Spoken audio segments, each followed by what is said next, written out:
dapat pag-ibayuhin nila ang kanilang pagbenta ng droga para naman sa eleksyon ko.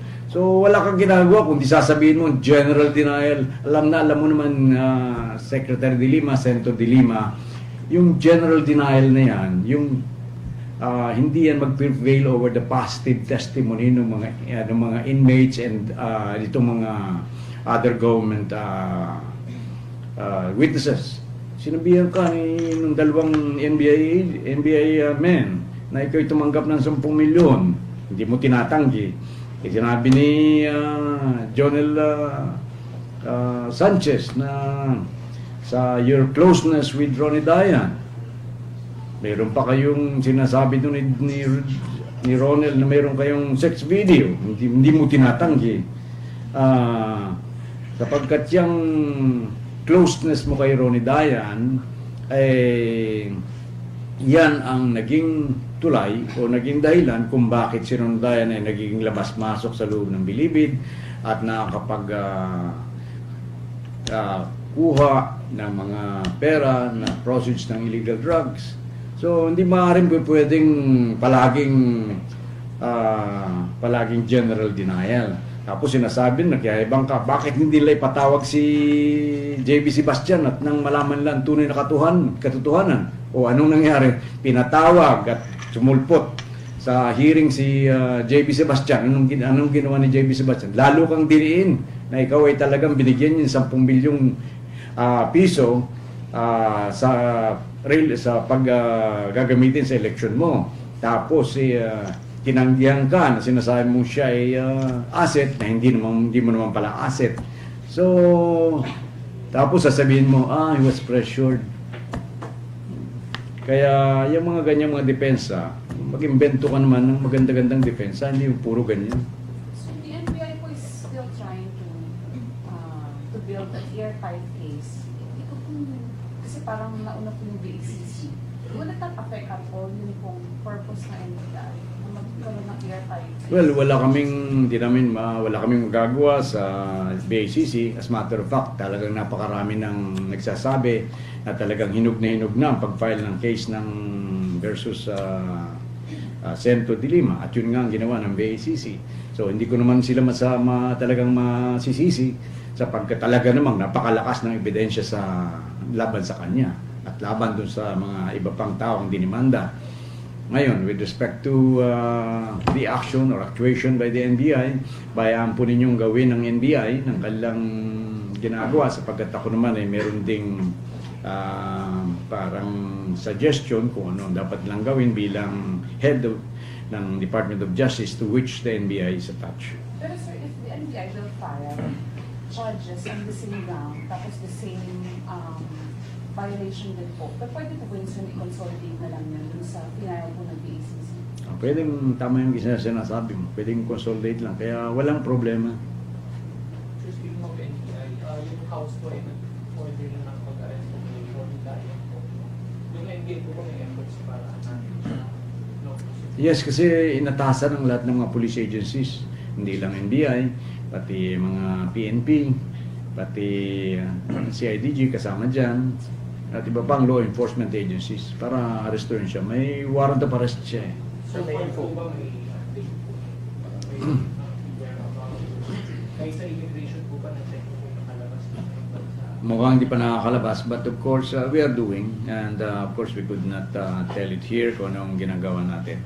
Sir, yun yung kay Dera sa NBI kahapon, ano po bang totoo po doon? Sabi inimbitahan siya or inaresto? Actually, hindi ko rin alam eh. But ang balita ko, minabuti ni John Dera na dun muna sa NBI. Siguro mas ligtas siya dun. So, ano decision niya yun, sir, Yes, it was his lawyer who asked the NBI to take custody or at least to look after John Dera. Meron po ba siyang kaso kahit na hindi regarding sa legal drug trade? Actually, I don't know. So ibig mo sabihin nun, under a protected custody ng NBI? No. Yung lawyer niya, at saka siguro si Dera mismo, ang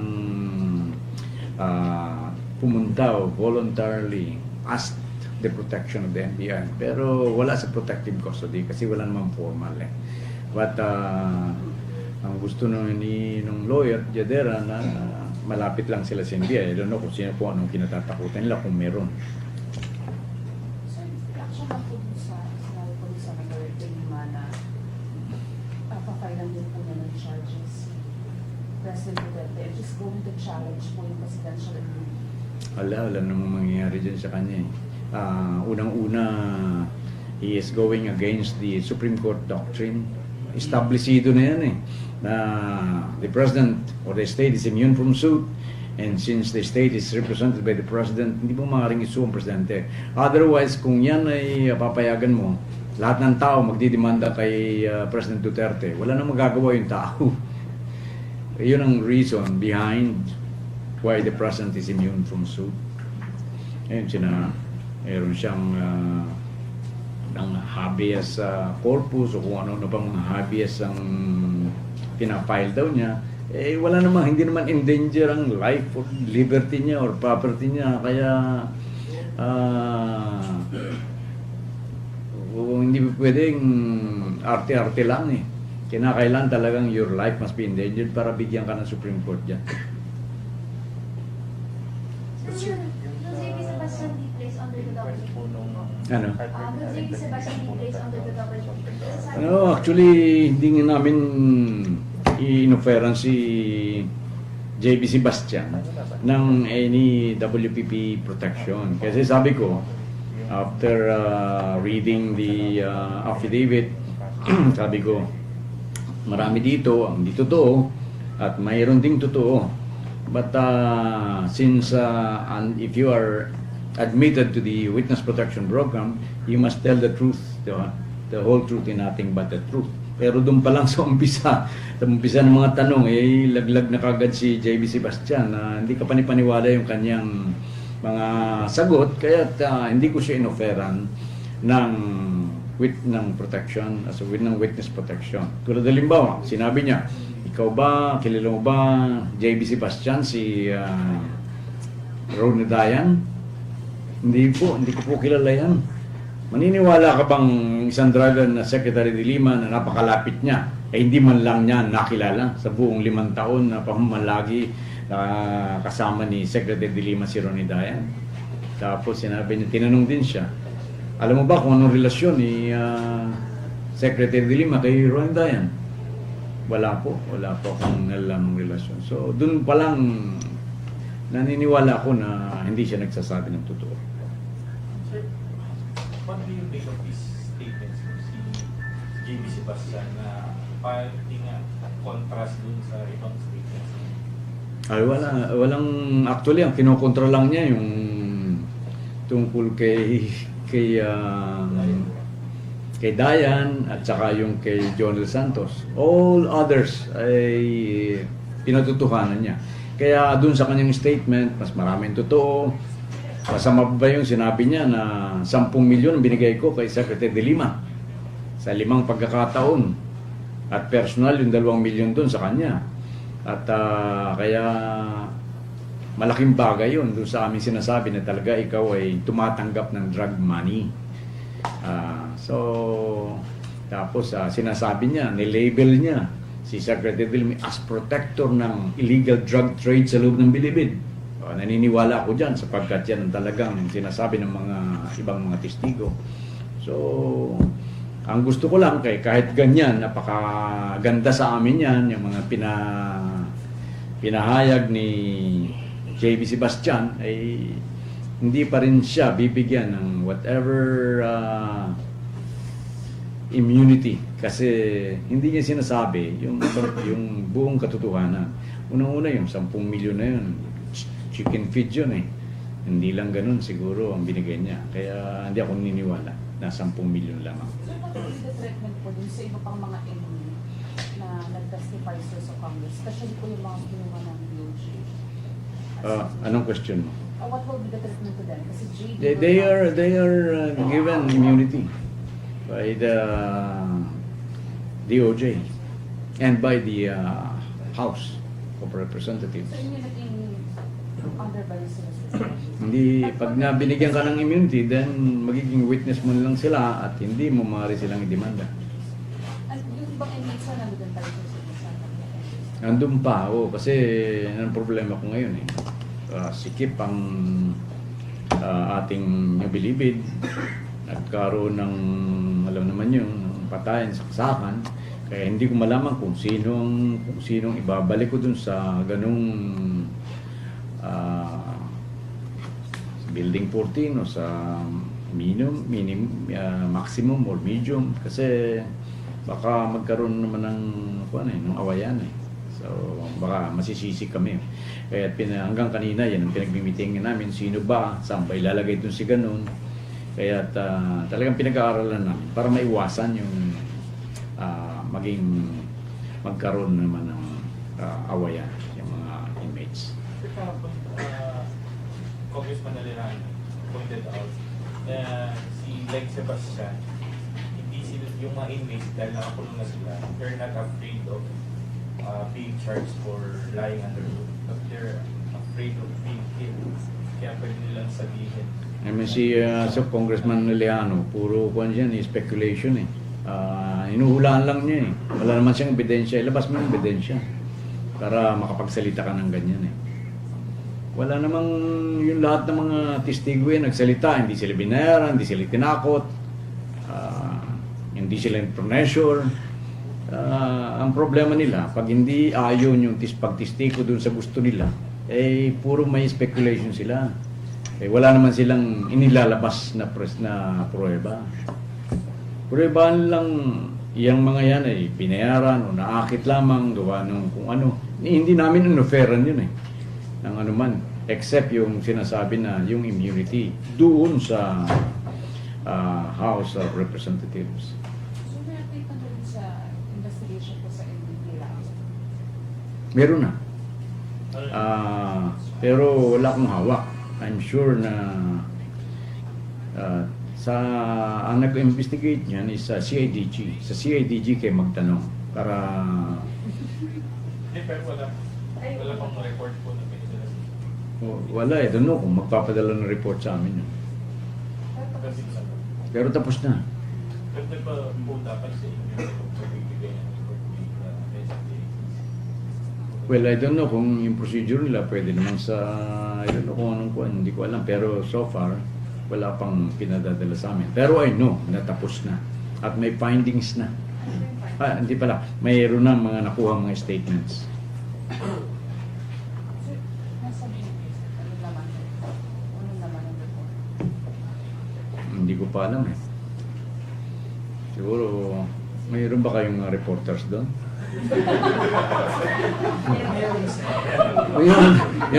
Yun ang dapat... Sabi ko sa kanila kay SOJ lang. Oo nga eh.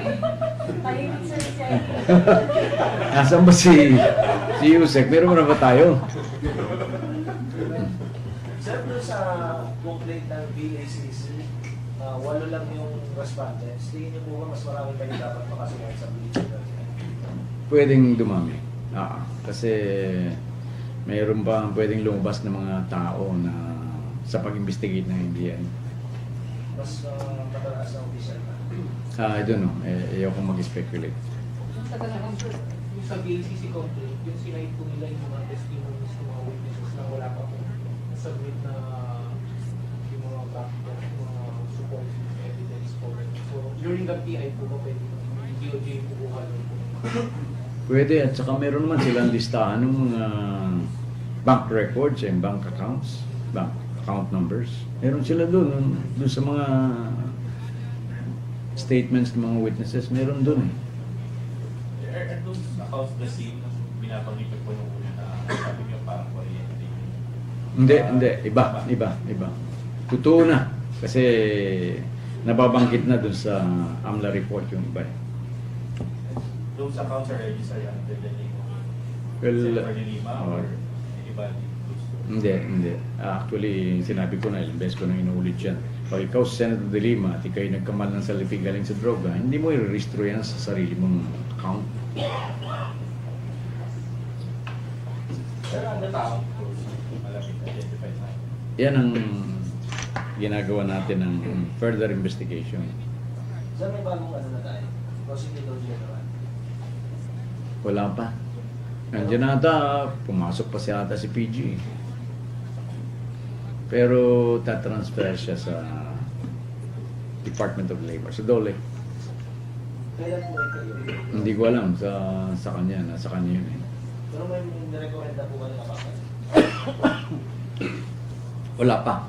Hindi ako maaaring mag-recommenda kasi nandiyan pa siya. So given that JB, according to you, mukhang half-truth lang so na sinasabi, will it still be included po among the respondents? Yun po si Itong. MBI ang bahala dyan eh. Kaya if MBI din ang katapos ng kanilang case build-up, investigasyon, sila ang bahala doon. Hindi ako makikilam kung sino ang ibidimanda nila. Okay? May mo ba kayo, sir, kung kailan Ang MBI? ang DOJ sa FBI? Wala akong binibigay na deadline. At tulad ng sabi ko, ang deadline ko ay kung kailan makikita ko na talagang matibay na yung kaso. Okay? Thank you very much.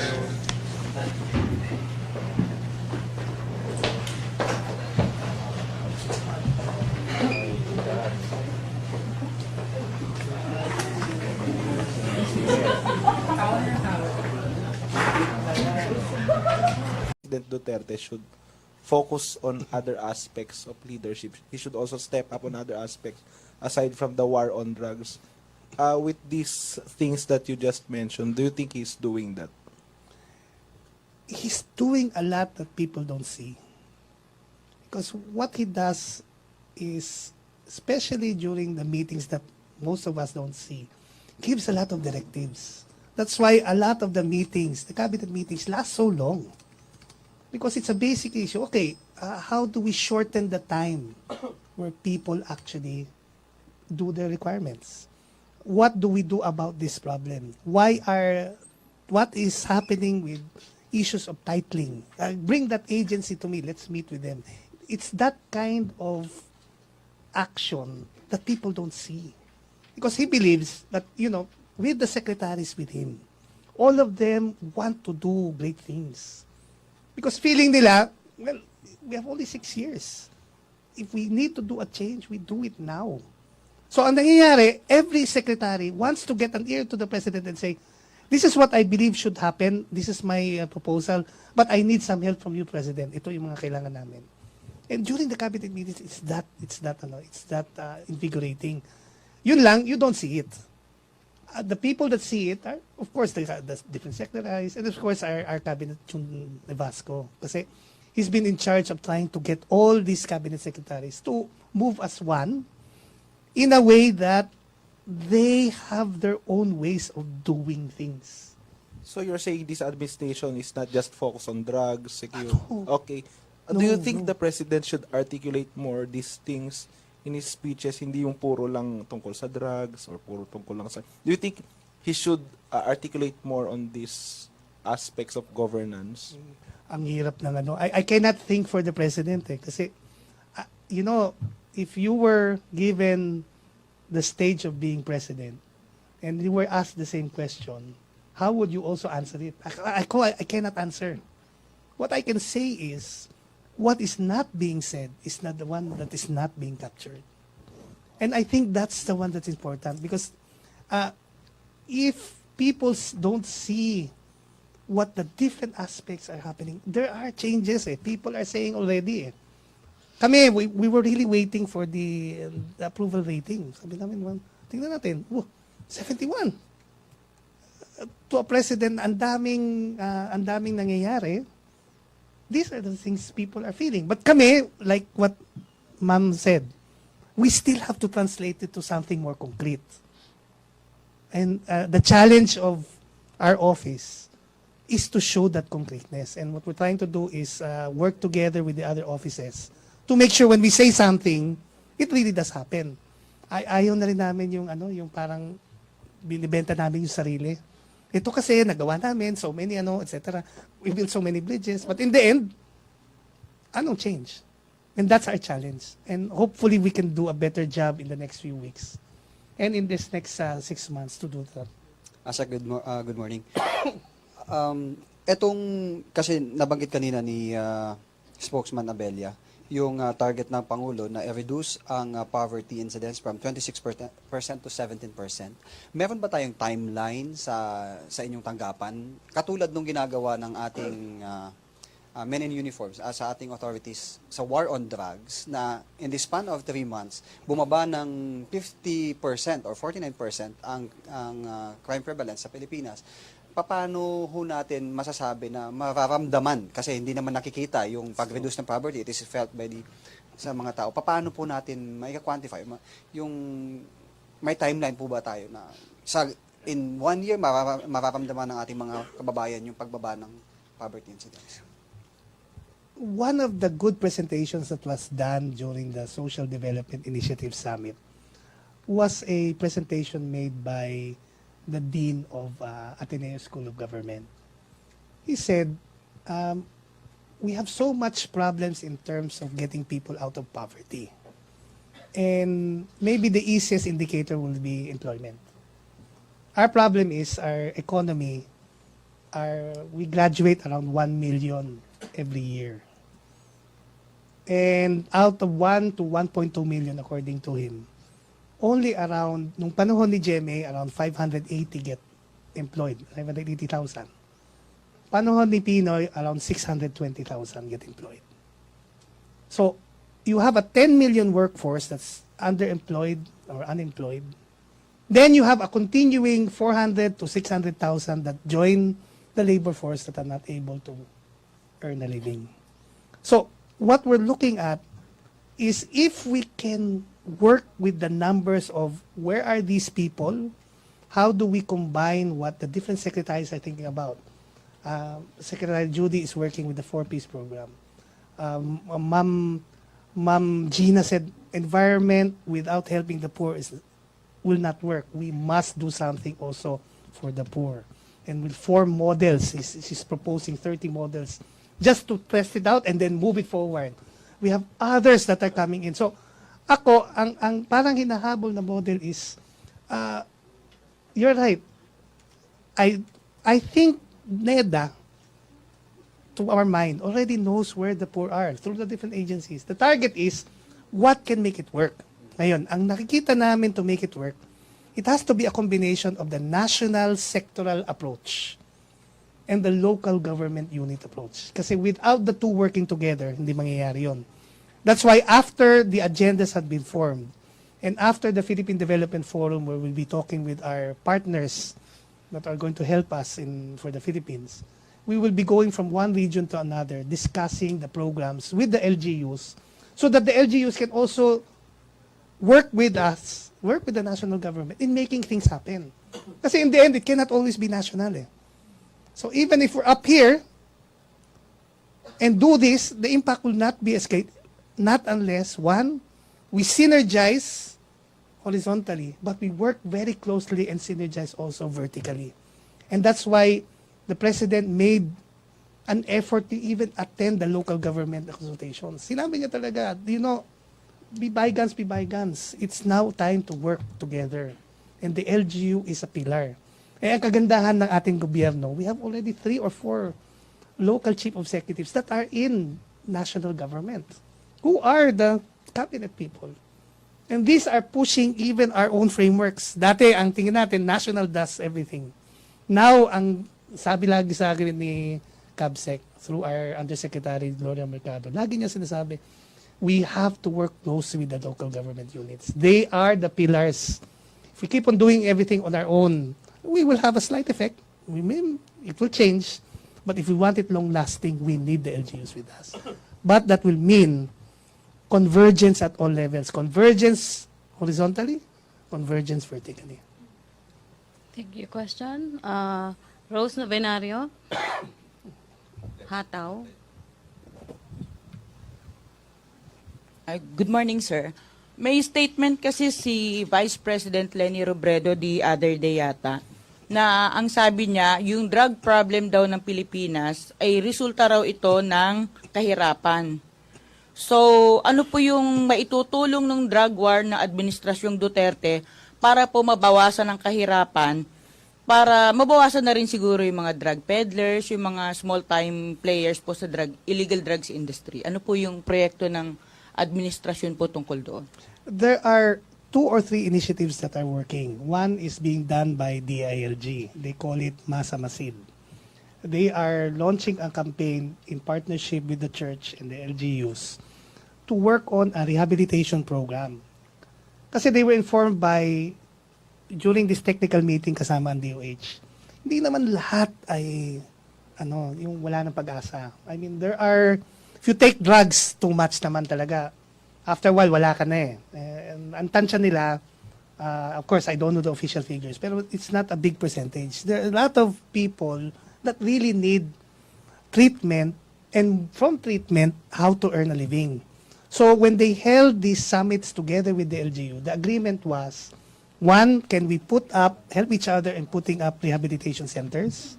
Second, these rehabilitation centers must be tied up to livelihood initiatives so that gagaling ang tao at pag gumaling, meron siyang gagawin productively. Kasi lumalabas pamilya ang tinatamaan eh. So ang need for the integration of livelihood is very important.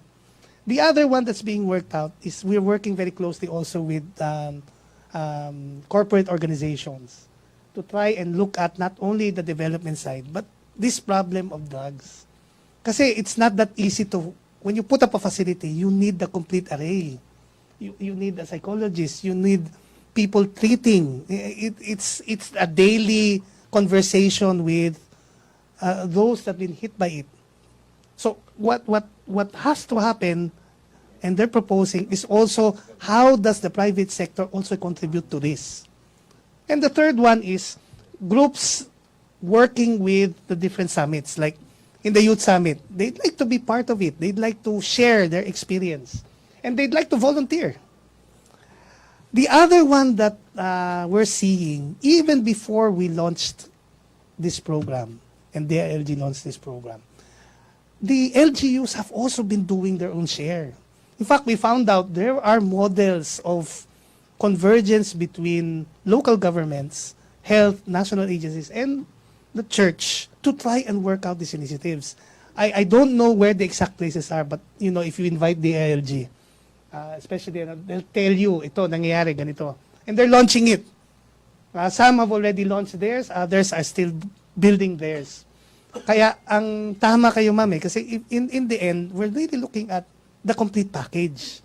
Kasi after we've already asked them to change, the change cannot happen just by saying, I surrender. That's why the word they're using is not anymore surrenderise, they're using surrenderer. Kasi you're not trying to change only an action that you do, but how do you make them, help them go through new lives? So this is not only by Vice President Lenin, this is also being emphasized also by the President. This is also being emphasized by the different secretaries. Kasi in the end, you cannot solve the problem if you cannot also give these people 700,000. Ang projection, 3 million. 3 million of, that's 3% of our 100 million population. What do you do with that? We need the help. That's why nananawagan din po kami na if you want to help, please contact your LGUs, you contact also DILG, DOH. These are the organizations that are leading it nationally.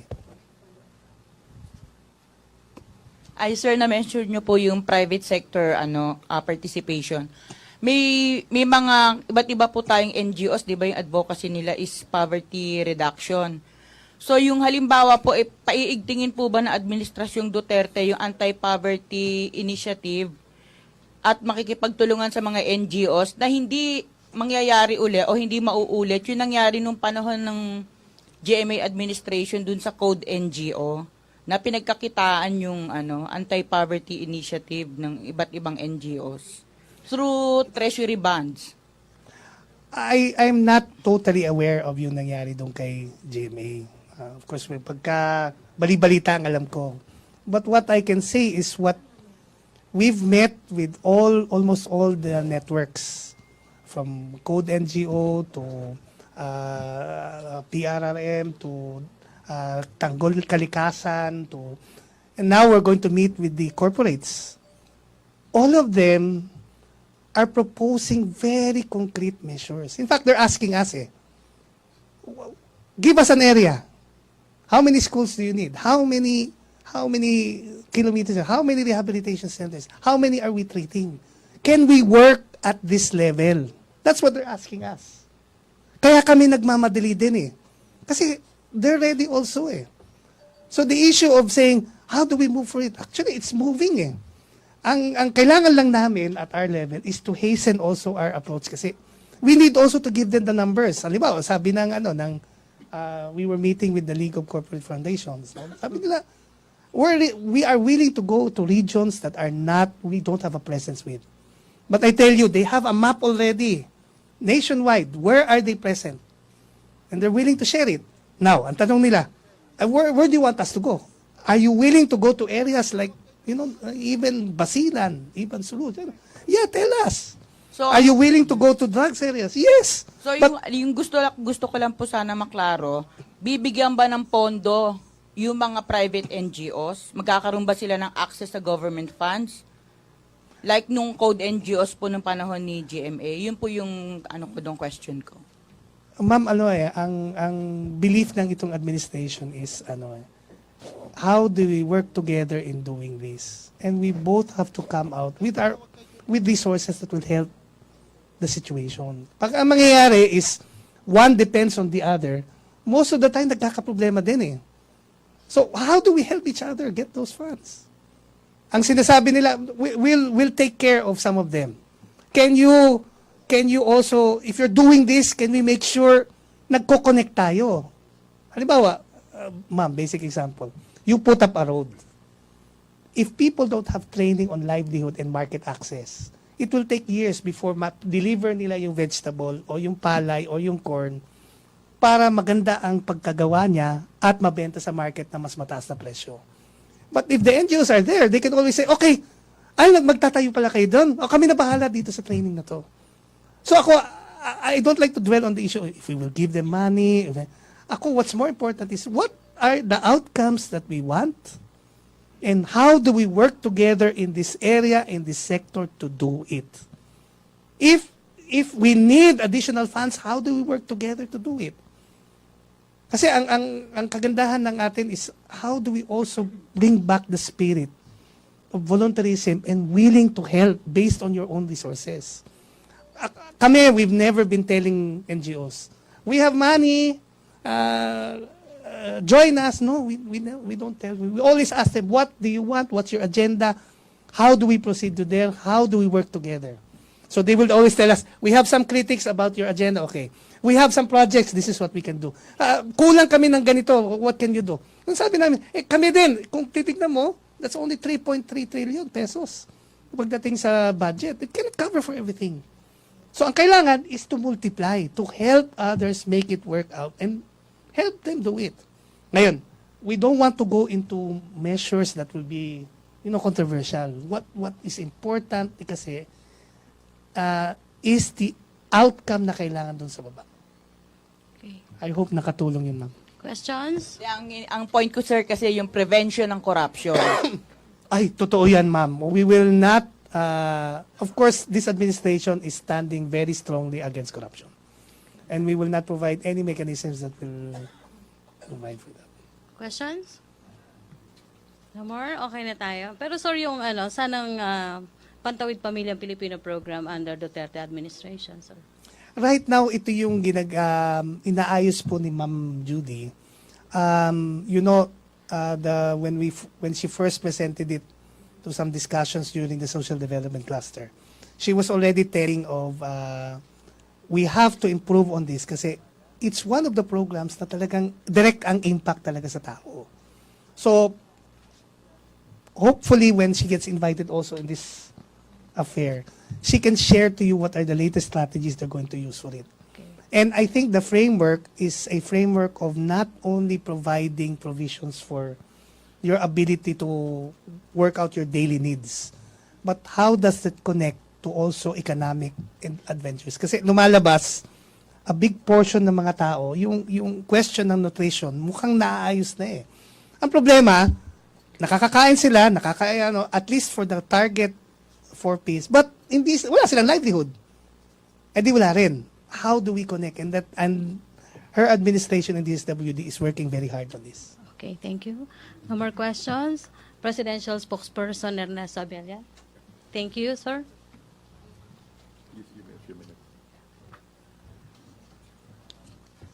I would like to thank ASEC George for a very substantial explanation regarding the programs that attend to the social needs of the government. Okay, I'd just like to touch on 2 or 3 points, and then we're open to questions.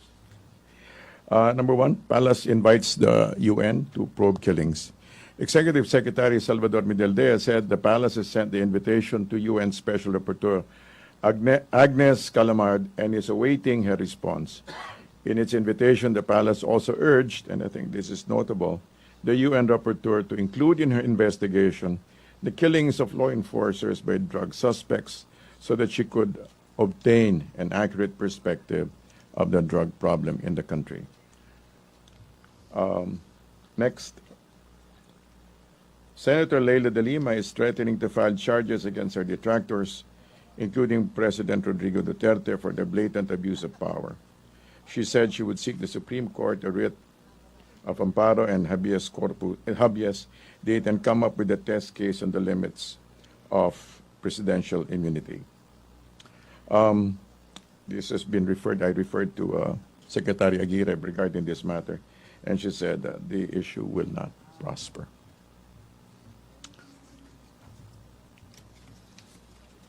Also, third, President Rodrigo Duterte reiterated that he will not stay in position any longer once Filipinos ratify the new government.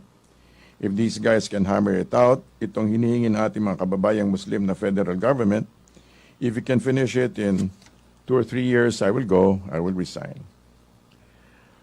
While adoption of the federal form of government is still in process, Duterte said he will focus on solving the country's drug problem first, because pag hinayaan ko, it will destroy the next generation. There are other issues, but we'd like to open to questions. Rose Novenario, Hataw. Good morning, sir. Morning. Yung case pong i-file ni Senator De Lima against President Duterte at iba pa, tingin niyo po ba squid tactic ito para mailihis po yung drug trafficking case laban sa kanya? Well, it does. It seems like it's some sort of a move to elude the focus on her. Okay, thank you. It looks like. Maricel Halili on the Lima. Shona, you. Microphone, please. Sir, how about yung invitation sa EU tsaka kay US President Barack Obama? Meron na po ba? Sa alin po? Invitation. For Obama and the EU. Kasi sabi niyo po sa UN pa lang kanina. it's about to investigate the UN rapporteur. Yes. Okay. Kay Obama, sir, and EU, meron na rin po ba? Wala pong nababanggit na ganun. Okay. Questions? Anne-Claire Nichols, CNN Philippines, then to be followed by Joseph Morrow. Hi, good morning, sir. Morning. Sir, about the invitation to the UN, can you give us a date when it was sent? And can you give us a little idea kung ano po yung content nung mismong invitation, aside from the fact that the president is also asking them to look into the killings of law enforcers? Meron pa po bang ibang nakalagay dun sa letter? I can get you the details regarding that, but we can get you the details. A copy. We'll see we'll see what we can do regarding the matter. Okay. Thank you. Next question, please. May follow-up question? Joseph Morrow. Sir, Nichols. Sir, on another topic, can we get your reaction on an opinion piece posted on the Bangkok Post? It's entitled Manila Sows ASEAN Unease, and it's basically about the supposed ongoing threats made by the president on ending friendships with with allies, and it's saying that this will create policy problems for the Philippines and its friends and neighbors. Can we get a reaction? Basically, we very well know that the relationship of the Philippines with the rest of the neighbors, ASEAN neighbors, are strong, and as witnessed by the fact that the trips have been made and assurances have been made on both sides, and also the rest of the coming trip to Brunei, for example. So as far as we know, our relationships, and based on policies also, our relationships with ASEAN countries remain fundamentally solid. Sir, you don't believe that the public pronouncements can affect the relationships? As you very well know, he has been received very well by ASEAN countries, by ASEAN leaders. In fact, even Japan, the emperor was supposed to be looking forward to meeting up with the president. Pia? Your microphone, please, Pia. Thank you. Thank you. So the Pia. president will meet with the Emperor of Japan when he visits Japan? Well, it has been spoken about. Sir, my real question is, dun po sa invitation sent to the UN rapporteur, was there any mention of his invitation to an open forum for him to question the UN rapporteur, the team? I'm not privy to the details, but we'll find out about the details. Okay, thank you. Dexter Ganibe? Yes. Good afternoon, sir. Yes. Sa pag-iikot ng aming kasamahan kaninang umaga sa mga punerarya sa Metro Manila, marami ng mga bangkay ang hindi nakiklaim. Mayroong isang instance na isang punerarya dito sa lungsod ng Maynila na from August to October, 31 yung unclaimed mga binabanggit na mga napatay sa war on drugs. At walang mga kamag-anak na nagki-claim. Ang problema ngayon kung paano ito may hakbang ba ang gobyerno para dito? Kasi ang binabanggit kapag hindi na-claim sa ganitong period ay yung punerarya na mismo ang magpapalibing at gagastosan nila. Pero yun ang claim nila na hindi naman nila yung mga namamatay sa mga kalye. It's a matter we'll refer to. We can forward the information to either to the SWD or to the DALG. Thank you. Ian?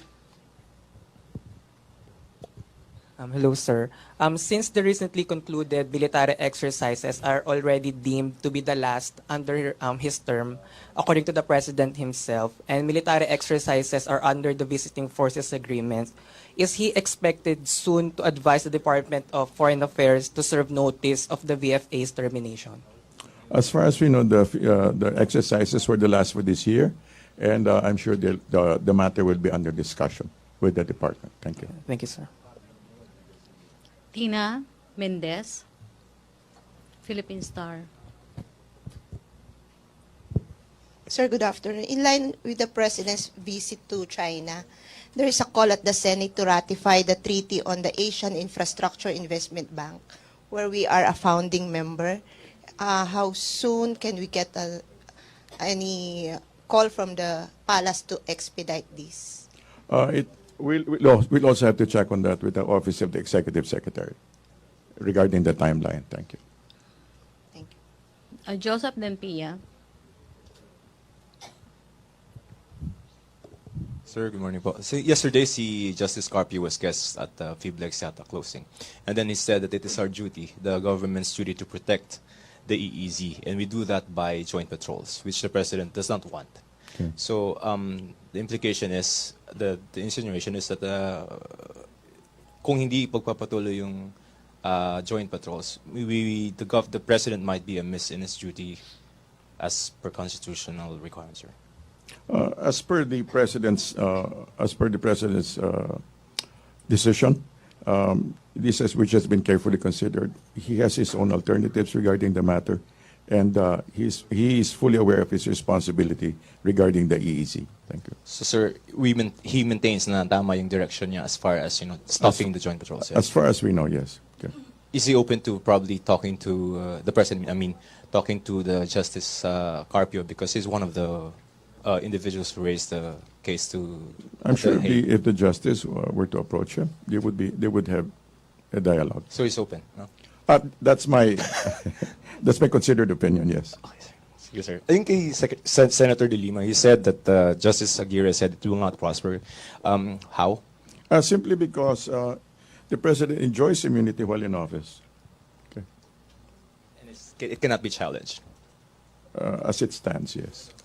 May follow-up question about Senator De Lima? No? Other topic? Pia, then Vance. Vance Fernandez. Microphone. Thank you. Sir, good afternoon. Reaction po, sir, to what FBR said last night that President Duterte lacked a long-term strategic vision for the Philippines. Any reaction on this? In fact, the president does have a long-term vision for the Philippines, especially based on the ambition 14, the ambition 2040, which extends all the way to 2040. The president does have these. The president does have a long-term vision, and in fact, what ASAC George just came up with has been the short, medium, towards the long-term vision. It's just that it hasn't really been expounded on. It's not public knowledge, but he does have a vision for that. In fact, even in his inaugural speech, he already said a comfortable life for all. It is basically a short, common phrase in order to be able to articulate what is already fully articulated in Ambition 2040. 2040, right? Sir, he also said that the country does not need to leave the U.S. in having friendlier relations with China. True. Any reaction on this? True. The president, in fact, is talking about not just moving from an exclusive to an inclusive relationship. Basically, it's just being open. The president is opening up his options. Thank you. Sir, he also said on drug war that law enforcers should just shoot to dissolve, not to shoot to kill. Do you agree? He said that is the president, that is FBR's opinion, that it should shift from shoot to kill to shoot to disable. Okay, thank you, sir. Thank you. Claire Nichols, to be followed by please. Hannah and Joseph again. Sir, please. sir, about the China visit lang, would you know now who's going? Because there's information that it's going to be a huge business delegation. I'm not sure if it's huge, but it's going to be very large. Sir, any prominent personalities that you can tell us now? At this who's stage, no. going? I think it's still being kept under wraps. Thank you. So, Hannah?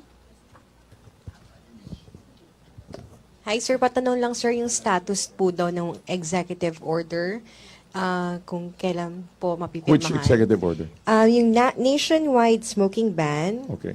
yung full implementation ng RH law, RH and law. yung Negros Island region sir, na dahil hindi nakasama sa budget Okay. pa. We'll also check And on one that. more sir, sinabi ni Comelec Chair Bautista, Bautista, pinirmahan na daw last week ng Pangulo, yung regarding po daw sa hindi na pagtuloy sa elections, barangay elections. Oh, we'll check on that. Okay. Napirmahan daw last week. Okay, Dexter, may question? And then follow-up question, then Joseph. Secretary, a short follow-up lang. Doon sa Yes. question kanina ni Vance. Doon sa, kasi sa rules of engagement, di ba, wala namang shoot to kill or just shoot to disable. Well, basically, the shoot to kill thing was in defense of oneself. You know, if you're that's the president's usual statement, is that if you see that your life is under danger, then you are to defend yourself properly. Pero sir, nandun ba sa principle sa rules of engagement ng military or sa police? Ang alin? Yung self-defense na you have to kill talaga or you have to disable lang yung... Well, let's put it this way. Based on what the president is saying, he said that if your life is under threat or your companion, then you are meant to defend yourself. Okay, thank you, Dexter. Joseph, last question. Sir, how are you going to, regarding China, how are we going to use the ruling of the tribunal to our advantage? Which? The tribunal decision, sir, how are we going to use that to our advantage? Well, basically, the president has said that whatever negotiations eventually will be done will have to be done within the confine, within the perimeter, within the framework, within the framework of the tribunal ruling. So, but he's not going to begin with that. He's going to begin with negotiations, with as he calls it, a soft landing. Okay. Sir, may reports yata na yung may mga Chinese Coast Guard, I think, that are patrolling and shooing away our fishermen. Okay. Is this not a cause for concern for the government? Like you said, that China is flexing its muscle despite the ruling, sir. Well, as I said, it's not war is not an option. Force is not an option coming from us. Thank you. Thank you. Last question na. I'm sorry. A follow-up and then last question na natin si Anne. Sec, si Pangulo po ba ang mag-open up about dun sa South China Sea issue or he will wait lang po na i-open up ito ng China? Well, they're going to be having conversations, so let's let it unfold. Let's let the diplomatic processes unfold. Thank you. Anne, last question. Sir, can we just get your reaction on a tweet by the UK ambassador? Sir, meron siyang tinweet na photo listing yung aid na natatanggap ng Philippines from other countries. Third yung US, sir. This is particularly for victims of Yolanda. So, it seems like he's saying na you are getting a lot of help from other nations. After, sir, yung sinabi kasi ni President na dinedare niya na mag-withdraw ng aid yung ibang countries. So, can you give a reaction on that tweet na parang pinapaalalahanan tayo ng other countries about the aid? As far as I understand the president, it's precisely this kind of attitude where, which I would say that he responds to, that aid should be aid and should not be used as a tool. It should not be used as a tool. But more than that, from where the president is coming from, he's trying to remind the Filipino people to regain some sort of to gain some self-respect. To gain some self-respect, yes, we accept aid and we respect and we are very grateful for these things. But these are not things that we depend on. These are not things that we seek out or are willing to back off on our principles simply because we're afraid to lose aid. So I believe in this case is where he is making a differentiation between state building and nation building. I believe the president at this stage is building up a case for nation building where the Filipinos should begin building upon his character and regain a sense of identity as Filipinos. Okay, thank you. I'm sorry, Secretary. One more. Okay, Ian, last. Totoo ng last. One last. Sir, President Duterte po mentioned in his recent speeches po na Amy Marcos helped fund his presidential campaign. Pero may news po kahapon na lumabas na yung contribution po na yon ni Miss Amy Marcos sa campaign po ni President Duterte, hindi po nakalagay sa statement of contributions and expenditures na ipinasa po niya sa COMELEC. So what's the palace's reaction po to this? Come again? Yun po, dito po naka-declare yung donation po or di po nakaano siya sa SOSE na pinasa po ni Duterte. We will follow up on that. Thank you very much. Okay, thank you, Ian. Thank you, Malacanang Press Corps. Thank you, Presidential Spokesperson Ernesto Abella. Thank you, ASEC George. Back to our main studio sa Radyo ng Bayan at PTB4. Thank you very much. Bye.